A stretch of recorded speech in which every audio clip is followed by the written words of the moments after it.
ఇక వాడోగడు వీడోగడు కాయగూరలు ముచ్చట్లు చెప్పిన వాళ్ళు ఉంటారు కొంతమంది. అసలు టీఆర్ఎస్ పార్టీ ఉండదట అంటాడు, విలీనం అయిపోతుందట, అయిపోయిందట, మాట ముచ్చట అయిపోయిందట.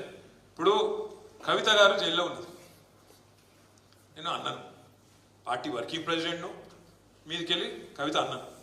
మరి నేను పోయి ఢిల్లీలో లాయర్లను కలవద్దా, బెయిల్ ముచ్చట మాట్లాడద్దా, అవసరమైతే 4 రోజులు ఉండి ఏమవుతుందో విచారించొద్దా, అమ్మాయిని కలిసి ధైర్యం చెప్పొద్దా? గా పని మీద నేను పోతానట, వీడు బీజేపీలో కాలు మొక్కిండు, చీకట్ల బేరం చేసుకున్నాడు, మాకేం కర్మ? నిజంగా చీకట్ల బేరాలు చేసుకుంటే ఇలా కరెక్ట్గా 150 రోజులు కవిత జైలు ఉండి, కరెక్ట్గా మార్చి 15 నాడు అరెస్ట్ చేశారు, ఇలా 150 రోజులు. ఇలా మా ఇంట్లో ఆడబిడ్డ వీళ్ళందరి మాకు నిజంగానే వాళ్ళతో ఒప్పందం ఉంటే 150 రోజులు జైలు ఉంటుండేనా? నేను అడుగుతున్నా, మిమ్మల్ని ఒకసారి ఆలోచించు. ఒక్క కాంగ్రెస్ వాడు జైలు ఉన్నాడే రోజు?